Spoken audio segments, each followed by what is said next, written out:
जय श्री कृष्णा दोस्तों, कैसे हैं आप सभी। उम्मीद करती हूँ आप सभी बहुत ज़्यादा खुश होंगे। दोस्तों, स्वागत है आप सभी का हमारे चैनल हमारे लड्डू गोपाल और महादेव की दुनिया में। दोस्तों, क्या सच्चा त्याग कर्म छोड़ने में है या कर्म करते हुए निष्काम भाव में? सोचिए जरा। अर्जुन के इसी सवाल का उत्तर देने आ रहे हैं दोस्तों स्वयं योगेश्वर श्री कृष्ण जी। है ना अब आप भी एक्साइटेड? अगर जीवन में शांति और मुक्ति चाहते हो तो यह ज्ञान आपके लिए अमृत समान है दोस्तों। तो आइए गीता के इस 5वें अध्याय में डूबते हैं और समझते हैं कर्म संन्यास और कर्म योग का गुण रहस्य। 5वां अध्याय कर्म संन्यास योग। जानते हैं इस अध्याय का मतलब? कर्म संन्यास। संन्यास का अर्थ है सभी कर्मों का त्याग करना। मतलब दोस्तों कि आप जो भी कार्य कर रहे हैं, आप जो भी कर्म कर रहे हैं, आप जो भी काम कर रहे हैं, उन सभी से परमानेंटली छुट्टी ले लेना, संन्यास ले लेना और फिर कभी वो कार्य ना करना। यह अर्थ होता है संन्यास का, कर्म संन्यास। कर्म योग का अर्थ है सभी कर्मों को भगवान को समर्पित करके करना।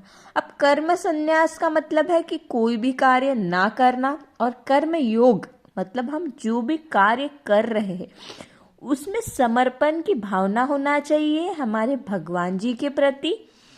कर्म संन्यास से कर्म योग श्रेष्ठ है। देखिए यहाँ पे हमें एक आंसर मिल गया कि अगर हम कर्म संन्यास की तरफ सोच रहे हैं तो ये गलत है, क्योंकि कर्म योग क्या है? श्रेष्ठ है। उससे बेहतर है कि हम जो भी कार्य करें वो भगवान को समर्पित करके करते रहे निरंतर, क्योंकि यह जीवन में सक्रिय रहकर परमात्मा को प्राप्त करने का मार्ग है। इससे क्या होगा? हमें जीवन में एक स्पार्कल टाइप की चीजें मिलेगी कि वह सूरज की पहली किरण दोस्तों जो हम पर रोज हर सुबह पड़ती है। हम जीवन में बिल्कुल कांस्टेंट रहकर क्या करेंगे? परमात्मा की तरफ हमारे हर कार्य को समर्पित करेंगे और हमारे लिए अच्छे मार्ग खुलते रहेंगे और हमें अच्छे मार्ग प्राप्त होंगे। सुख दुख लाभ हानि जय पराजय में सम रहना चाहिए। हमारा इम्पोर्टेंट नोट कह रहा है कि व्हाट इज इक्विलिटी। इक्विलिटी की मतलब होता है समानता की भावना।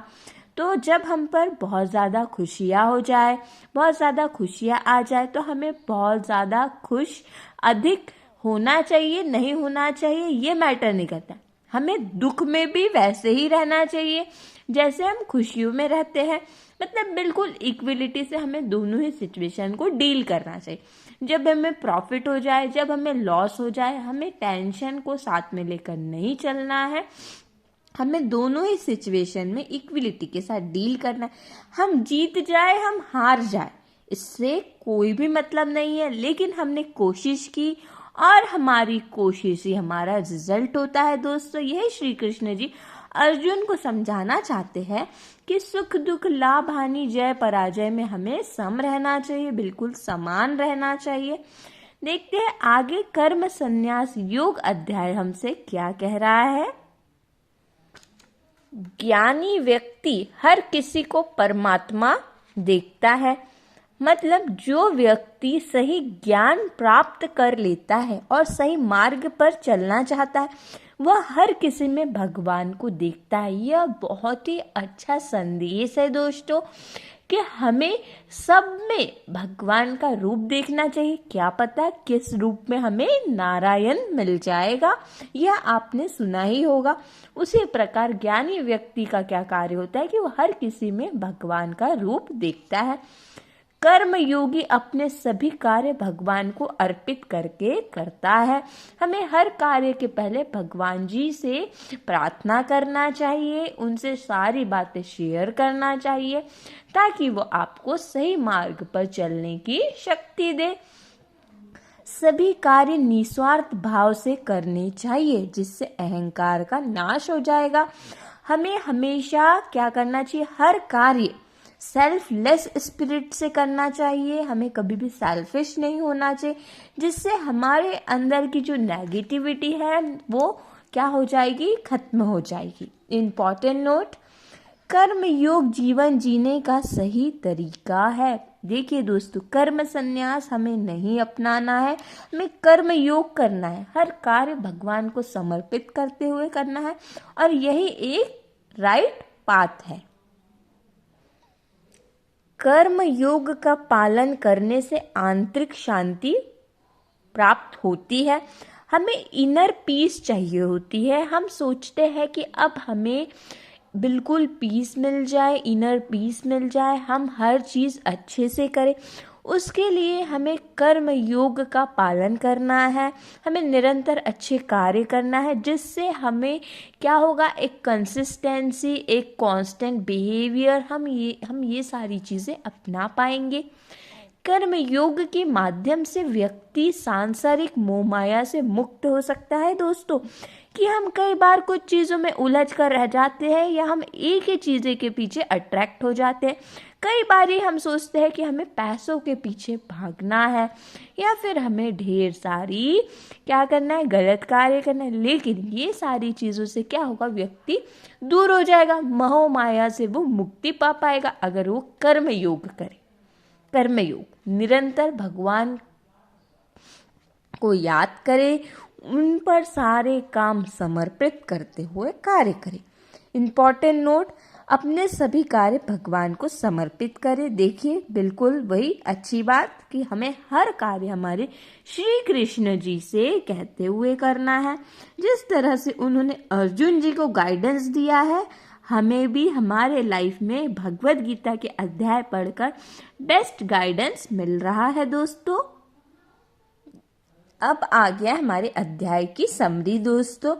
5वें अध्याय कर्म संन्यास योग में श्री कृष्ण अर्जुन को बताते हैं कि कर्म योग भगवान को समर्पित करके कर्म करना संन्यास से श्रेष्ठ है। हमें कभी भी अपने कार्य को बिल्कुल भी संन्यास नहीं लेना चाहिए, कार्यों से हमें छुट्टी नहीं लेना चाहिए, हमें आलसी जीवन नहीं अपनाना है, हमें कभी गिव अप नहीं करना है, हमें भगवान को समर्पित होते हुए कार्य करना। कर्म योगी निस्वार्थ भाव से अपने कर्तव्य को निभाते हैं और सभी कार्य भगवान को अर्पित करते हैं। सच्चे कर्मयोगी वही होते हैं जिससे उन्हें आंतरिक शांति और मोक्ष की प्राप्ति होती है दोस्तों, कि उन्हें इनर पीस भी मिलेगी और उन्हें इन दी लास्ट उन्हें किसी बात की कोई भी प्रॉब्लम नहीं होगी। यह अध्याय हमें सिखाता है कि हमें कर्म करते रहना चाहिए और उसे भगवान को समर्पित करना चाहिए।